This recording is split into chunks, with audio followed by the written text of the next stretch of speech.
My debit card declined at the grocery store on a Tuesday evening, an experience that hadn't happened to me in over a decade. And I stood there at the register for a long, quiet moment, running through every possible explanation before the actual answer occurred to me. I paid with a backup card, drove home, and logged into my account to find a hold placed on my checking account by something labeled simply as third-party lien processing, referencing an amount that matched, almost exactly, an overdue homeowners association assessment I'd genuinely forgotten to pay during a particularly hectic month. My name is Ambrose Whitlock. I'm 51 years old, and I've spent the last 19 years working as a bank compliance auditor, spending my career examining exactly the kind of account holds, liens, and third-party processing arrangements that most people never think twice about until one happens to them personally. I want to be clear that finding my own checking account frozen over a modest overdue association assessment wasn't, by itself, especially alarming. What alarmed me was recognizing, within about 30 seconds of examining the actual hold notice, that the process used to freeze my account bore almost no resemblance to any legitimate lien enforcement procedure my own bank was authorized to execute.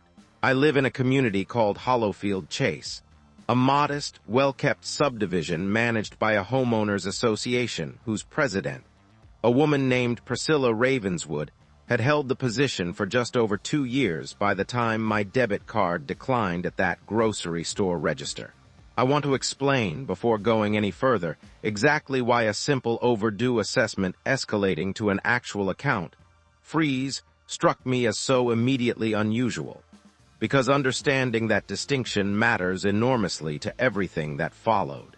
Homeowners associations do, in many jurisdictions, have legitimate legal mechanisms available for collecting seriously delinquent dues, typically involving a formal lien filed against the property itself, followed, in more extreme and rarely invoked cases, by foreclosure proceedings conducted through proper court channels. What virtually no association has any legal authority to do, under any circumstances, is directly instruct a bank to freeze a homeowner's personal checking account without a court judgment specifically authorizing that action. I called my own bank's customer service line that same evening, and after a brief hold, reached a representative who confirmed that a hold had indeed been placed on my account, referencing a document submitted by Hollowfield Chase Homeowners Association claiming what the representative described, reading directly from her screen, as an authorized garnishment order. "I'd like to see that document," I said, "because I'm not aware of any court judgment authorizing a garnishment against my account." I want to explain what happened next, because it reflected the same careful, methodical process 19 years of bank compliance work had trained into me thoroughly enough that it had simply become instinct by that point in my career. Rather than escalating immediately through an angry phone call to Priscilla, I requested, through my bank's own internal document request process, a complete copy of whatever paperwork had actually been submitted to justify the hold on my account.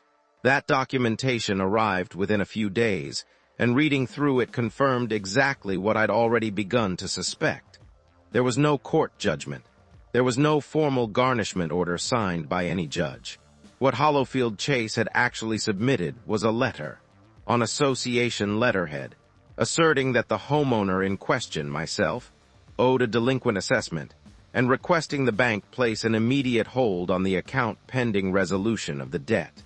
I want to be honest that finding this document explained a great deal, because it meant someone at my own bank's branch level had processed an unauthorized request as though it carried actual legal weight. A serious internal compliance failure entirely separate from whatever authority Hollowfield Chase itself believed it had. I called Priscilla directly the following morning, mostly out of a genuine desire to understand her side of the situation, before escalating things any further through either my bank's internal channels or any formal legal action. "Mr. Whitlock," she said, once I'd explained why I was calling, "I understand this must be frustrating, but our previous property management company recommended this approach for handling seriously delinquent accounts. We've used it successfully several times before, and it tends to resolve payment issues quite quickly. "I'd like to understand," I said, "what legal authority the association believes it has to instruct a bank to freeze a personal account without a court order." There was a brief pause, the kind I recognized immediately from years of asking exactly this kind of question in my own professional work. "I believe our management company handles the legal side of that process," she said. "I'm not personally familiar with the specific mechanism, only that it's been effective." I want to explain what I discovered once I began looking more carefully into Hollowfield Chase's actual collection practices, because the freeze on my own account, serious as it was, turned out to be only the surface of a considerably more troubling pattern. I contacted a former colleague of mine still working in bank compliance, a sharp, thorough woman named Perpetua Aldridge, and asked her informally whether she'd encountered anything similar in her own work reviewing account hold requests from third parties. "This isn't just a Hollowfield Chase problem," she told me, after reviewing the documentation I'd shared.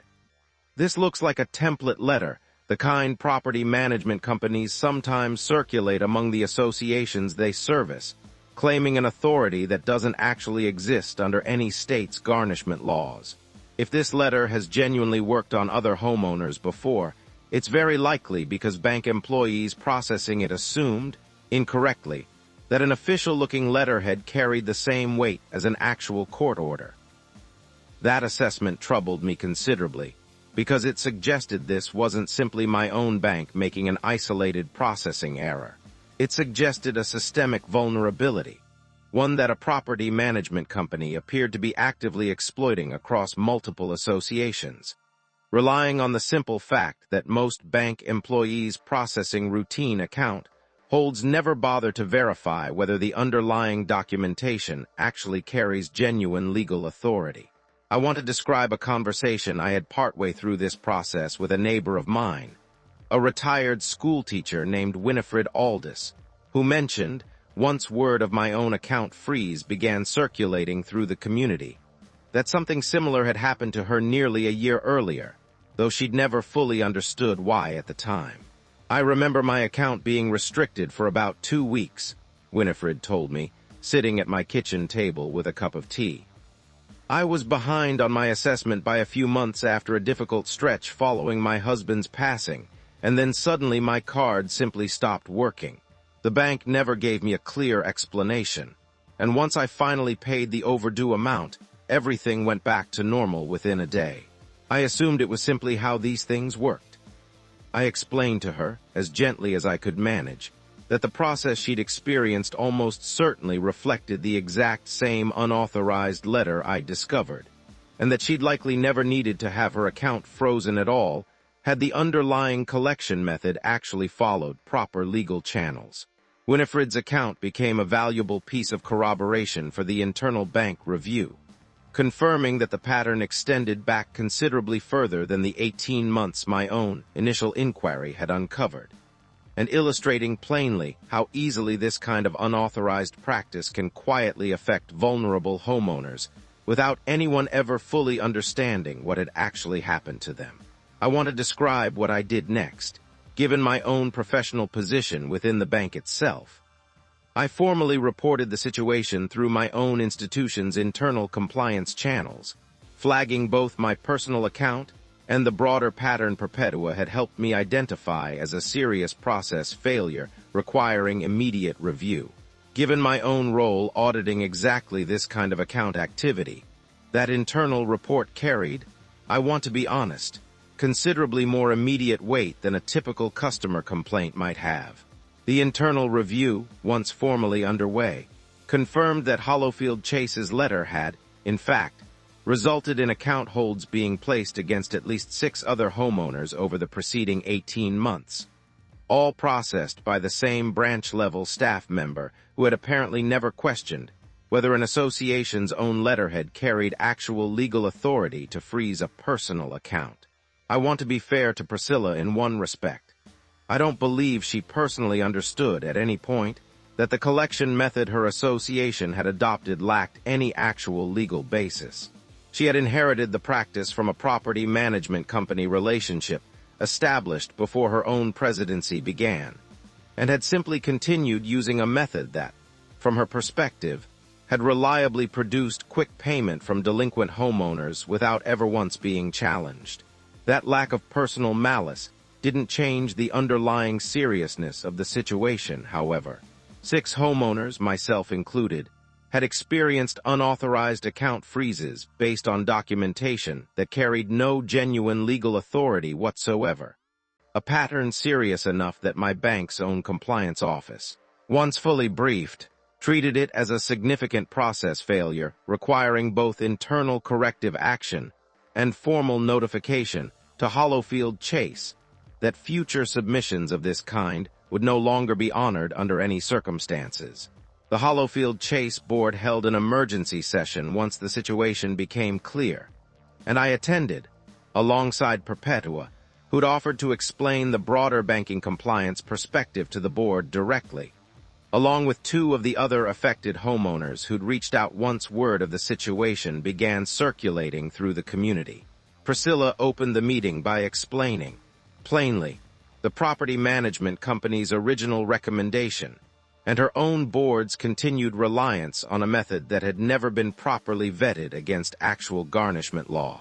A board member named Cassius Delgado, who'd served alongside Priscilla for just over a year, asked the question that seemed to capture the room's shared concern.